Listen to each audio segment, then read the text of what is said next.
UP में उपचुनाव होने वाले हैं, इसके साथ ही महाराष्ट्र और झारखंड में भी आम चुनाव होने हैं, विधानसभा चुनाव होने हैं। लेकिन ऐसे में कुछ नफरती माहौल बनाने का प्रयास कथित तौर पर किया जा रहा है, जिसमें बहराइच अभी हाल ही में एक बड़ी घटना हुई, एक व्यक्ति की इसमें मौत भी हो गई। लेकिन सवाल यह है कि धर्म के नाम पर आखिर ये उन्माद किसके इशारे पर हो रहा है और इसके पीछे की वजह क्या है। हालांकि अभी एक स्टिंग ऑपरेशन भी आया है, जिसमें ये बताया गया, ये दावा किया गया कि पुलिस ने 2 घंटे की छूट दे रखी थी। इन सब बातों पर बात करने के लिए हमारे साथ कांग्रेस प्रवक्ता चंद्रमोहन शर्मा जी हैं, इनसे हम बात करते हैं। चंद्रमोहन शर्मा जी, जिस तरह से आप बहराइच की अगर हम बात करें तो माहौल बिगाड़ने की कोशिश, और वो भी धर्म की आड़ में, ये कहा जाता है कि जब भी कोई धार्मिक यात्रा निकलती है पथराव होता है और उसके बाद आगजनी होती है। इस पूरे मामले को आप किस तरह से देखते हैं? अगर राजनीति इस परिपाटी के अंदर धर्म के नाम के ऊपर देश के अंदर अपने ही देशवासियों को हिंदू, मुस्लिम और सिख ईसाई में बांट देगी, और सत्ता में बैठे वो हुक्मरान जो कभी देश को ये कहते हैं सबका साथ सबका विकास और सबको साथ लेके जाते हैं, और उसी के देश का प्रधानमंत्री ये कहे कि कुछ लोग कपड़ों से पहचाने जाते हैं, तो गुनाहगार वो लोग हैं। गुनाहगार वो नहीं है जिन्होंने देश को बनावट और सलावट को अंग्रेजों के हाथ से छीन कर हिंदुस्तान के उस कॉमन आदमी के हाथ में दिया था, जो आज गर्व से तिरंगा झंडा हाथ में लेके कहता है कि मैं हिंदुस्तानी हूँ, मैं मोहम्मद अशरफ हूँ। एक हाथ में तिरंगा लेके कहता है मैं गुरबख्श सिंह हूँ, एक कहता है मैं जॉन हूँ, एक कहता है मैं पंडित हूँ। लेकिन इन्होंने आके देश के अंदर हिंदू और मुस्लिम के अंदर बांट दिया। ये देश के अंदर ऐसी फासिस्टवाद ताकतें आज भाजपा के नाम से और भाजपा के अलायंस संघ के नाम से देश में कार्यरत है, जो अपने साथ लोकतंत्र में तंत्र का इस्तेमाल करके लोकतंत्र का हनन कर रही हैं। क्योंकि सवाल ये भी उठता है कि हिंदू धर्म की यात्राओं पर ही क्यों पथराव होता है, बाकी धर्मों की यात्राएं या उनके जुलूस जो हैं वो आसानी से निकल जाते हैं। तो नहीं लगता कि कोई साजिश है, या क्या वजह है इसके पीछे? देखिए, पकवान मीठा हो तो बिना मीठे के मीठा कहलाएगा नहीं, और पकवान नमकीन हो तो बिना नमक डाले नमकीन कहलाएगा नहीं। तो जिनको इससे फायदा होता है, वो जब मजहब के नाम पर किसी और मजहब के लोगों को गुनाहगार नहीं ठहराएंगे तो उनकी रोटियां कैसे सीखेंगी? क्या देश के अंदर आज से पहले ऐसे होता था?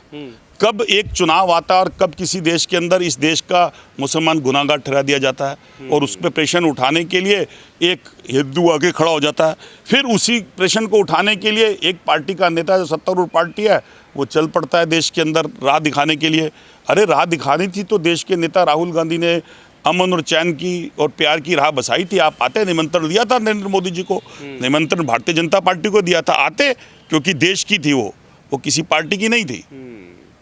पर ये जो माहौल बन रहा है, इससे आपको नहीं लगता कि जो आपसी भाईचारा है, एक हमारी गंगा जमनी तहजीब है, उस पर एक बहुत बड़ा कठोराघात हो रहा है? देखिए, मेरी अपील है देश के वासियों को, कोई आपको समझना पड़ेगा। देश के अंदर जब भी सरकारें बनी हैं, आज से पहले जब भी सरकारें थी, वो कब बदलती थी? वो तब बदलती थी जब मुद्दा महंगाई का उठता था, वो तब बदलती थी जब भ्रष्टाचार होता था, वो मुद्दा तब बदलती थी जब एक सरकार सुरक्षा नहीं कर पाती थी वतन की किसी कारण से, वो तब बदलती थी जब देश के अंदर अमन चैन बिगड़ता था। लेकिन आज तो दुर्भाग्य है इस देश का, आज सरकारें बन ही मजहब के नाम से रही हैं, और मजहब के बाद मजहब का ही तड़का लगाकर हर बार इलेक्शन से पहले एक ऐसे मजहब का तड़का लगता है। और महंगाई आज ऊपर स्टेट के ऊपर, चाहे वो खुदरा व्यापार हो चाहे खुदरा महंगाई हो, बेरोजगारी इतनी चरम स्टेज के ऊपर है कि अगर एक वैकेंसी 10,000 वैकेंसी निकलेंगी तो 10 लाख आदमी उसे भरने आ जाएगा। और सुरक्षा का तो आप दुहाई मत दीजिए, जब यूपी के अंदर हेड कांस्टेबल जाए और उसके साथ अनैतिकता हो जाए तो मुख्यमंत्री ठीका ना ठोकें कि मेरे रहते अमन और चैन है। पर अभी जो स्टिंग ऑपरेशन आया, उसमें ये दावा किया जा रहा है, वो लोग बता रहे हैं उसमें कि पुलिस ने 2 घंटे की छूट दे रखी थी। आप इस दावे को कितना सही मानते हैं? क्योंकि प्रशासन, पुलिस के ऊपर जो है बहुत बड़ा सवाल है ये। देखिए, दैनिक की वेबसाइट पे जाइए, उसके अंदर खोल के देखिए, एक इंटरव्यू मिलेगा आपको, उसके अंदर आपको सच पता चलेगा कि कैसे इन लोगों के साथ जुड़े हुए लोग क्या कह रहे हैं कि 2 घंटे पुलिस ने धोखा दे दिया जो सफ़र देने का दिया था, हम तो पूरा ही तबाह कर देते। और कौन सा जगह? हिंदू जगह। क्या मकसद था? ये तो किसी पार्टी का वीडियो नहीं है, ये तो पत्रकार बंधुओं के द्वारा करा हुआ सर्वे का वीडियो है। और उसके ऊपर क्यों नहीं गोदी मीडिया के चैनलों ने डिबेट करी? हम हजारों चैनलों पे जाते हैं, क्यों नहीं हमसे इस बात का प्रश्न पूछा गया? अगर राहुल गांधी एक प्रश्न कर दें सरकार से, तो 240 सांसद भाजपा के और अलायंस के साथ मिलकर खड़े हो जाते हैं, और उसके बाद गोदी मीडिया। लेकिन इस प्रश्न पे सुई पट सन्नाटा रहा, किसी ने आवाज़ नहीं निकाली। बहुत सारे लोग ये सवाल भी खड़ा करते हैं, जब ज़रूरत होती है मोहब्बत की दुकान की तो राहुल गांधी क्यों नहीं बहराइच पहुँचे? पीड़ित लोग जिनके ऊपर मुकदमे लादे गए हैं, शिकायतें हुई हैं, उनसे क्यों नहीं मिल रहे हैं जाके? पहला सवाल तो मेरा उन लोगों से है जो राहुल गांधी से सवाल पूछते हैं। वो तो ये कहते थे कि अब भाजपा की सरकार आ गई, नरेंद्र मोदी आ गई, राहुल गांधी जी, सोनिया गांधी जी इटली चले जाएंगे। तो वो कैसे पूछ सकते हैं राहुल गांधी से सवाल? राहुल गांधी जी भी यही हैं, सोनिया जी भी यही हैं, और राहुल गांधी जी मुखरता से रोज एक ऐसी बात निकाल देते हैं कि सभी सांसद उनकी बात को कटनारा करने के लिए उनके पीछे पड़ जाते हैं। तो सही साबित कौन हुआ देश के अंदर? राहुल गांधी। आपने अनैतिक शब्द इस्तेमाल करके एक देश के नेता को खराब करना चाहा, उसने अपने सब अपनी हिम्मत और देश की लोगों की बात करते हुए आज ऐसे मुद्दे आपके सामने खड़े कर दिए कि जिसकी जितनी हिस्सेदारी उसकी इतनी भागीदारी। तो इसमें गलत क्या है? ये तो देश का हर नागरिक चाहता है कि अगर मेरी बांटना चाहते हैं राहुल गांधी, जातियों में बांटना चाहते हैं, एक नहीं होना चाहते। योगी आदित्यनाथ कहते हैं एक रहो नेक रहोगे, बटोगे तो कटोगे। और राहुल गांधी कहते हैं कि जाति जनगणना होनी चाहिए। मैं चुनौती देता हूं आपके माध्यम से भाजपा के हर नेता को, डिबेट कर लें और बता दें कि कांग्रेस ने कब बांटा है। और भाजपा बटोगे तो कटोगे जो कहती है, वो नारा उनका गलत है, उनके विपरीत जा रहा है। ये वो बांट भी वही रहे हैं और काट भी वही रहे हैं। आज बांट कैसे रहे हैं? अगर वो हिंदू मुस्लिम में ना बांटेंगे तो देश की बेरोजगारी के ऊपर जो चरम सीमा पर चली गई, देश का बेरोजगार आके बुला के पूछने लग जाएगा प्रश्न। और अगर बांटेंगे और काटेंगे नहीं तो देश का किसान जो देश को अन्नदाता है, अन्न पैदा करता है, जो 700 किसान मर जाने के बाद उसको आतंकवादी अलगाववादी कहा था, तो वो आपकी छाती पे आके खड़ा हो जाएगा। अगर बांटेंगे और काटेंगे नहीं कहते तो देश की महिला की इस्मत लूट जाती है और मुंह में दबाम जमाकर जंतर मंतर के ऊपर देश की पहलवान बेटी को जूतों से मारा जाता है। और अगर आप बांटोगे काटोगे नहीं तो बफर जोन की 46 बफर जोन के ऊपर चाइना ने अपना गांव बना लिया और देश के प्रधानमंत्री झूला झुलाते रहे 16 बार चीन के प्रधानमंत्री को, और कहते हैं कि हमारे संबंध है। तो निमंत्रण है, आए और इस पे साक्ष्य रखें और डिबेट करें। यही नारा तो उन्होंने महाराष्ट्र में जाके दे दिया है, देखिए बटोगे तो कटोगे, ये और उनके मैं पोस्टर पे चल रहा है। देखिए मैं ये मानता हूँ कि सच की बात पहुँचने में और चलने में बहुत समय लगता है, झूठ बहुत जल्दी से चला जाता है। अगर मैं अभी एक शब्द में आपको गाली दूं तो मेरी बात बहुत दूर तक चली जाएगी। और अब मैं एक शब्द में ये कहूँगा कि एक सच्चा पत्रकार अपनी जान और हिफाजत के लिए अच्छा कार्य कर रहा है तो वो शायद कम लोगों को पसंद आएगी। ये आज वातावरण ही ऐसा हो गया देश का।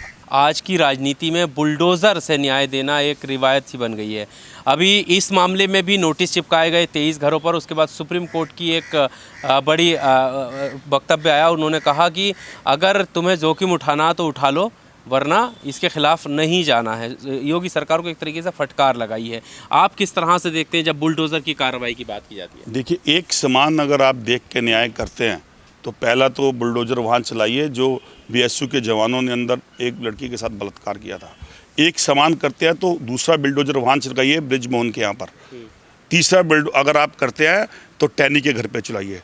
चौथा आप करते हैं तो आपके खुद के आपके साथ रहने वाले कई मंत्री और संतरी ऐसी जगह लिप पाए हैं, कहना नहीं चाहूँगा, उस पर चलाइए। बुलडोज़र का सहारा सिर्फ आप आतंक फैलाने के लिए लेते हैं और बुलडोज़र के सहारे से आप अपनी राजनीति को सहूलियत की तरह एक मजहब को टारगेट लेके कहते हैं, क्योंकि आपको पता है कि जब आप एक मजहब को टारगेट करेंगे तो उसको बचाने के लिए विपक्ष आगे आएगा। विपक्ष बोलेगा तो आप उसको ये कहेंगे कि हम एक पक्ष का हिंदू विरोधी हैं।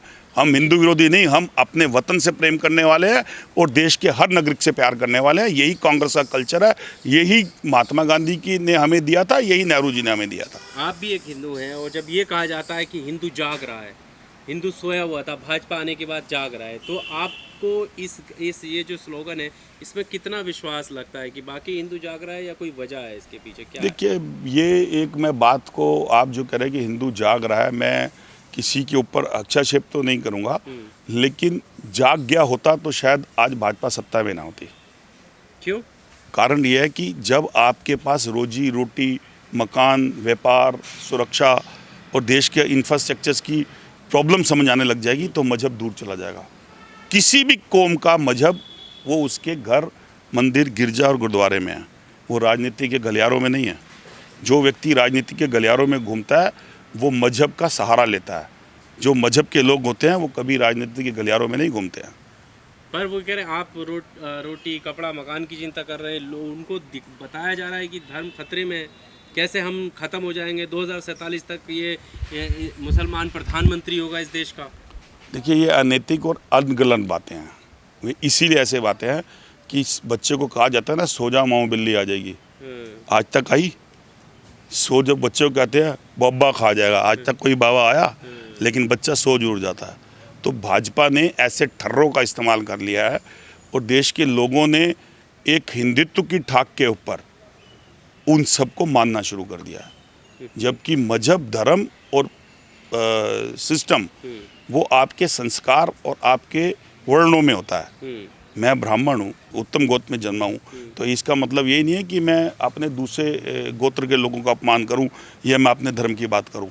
सबसे पहले मेरा देश, उसके बाद मेरा धर्म। धर्म आपके जन्म और मरण के टाइम पर आता है और देश आपके जन्म, मरण और सब सिस्टम में आता है, क्योंकि देश ही आपको रोटी, कपड़ा, मकान और सब सुविधाएं देता है। तो आपका सबसे पहला कर्म है देश के लिए खड़े रहना, देश के लिए कुछ करना।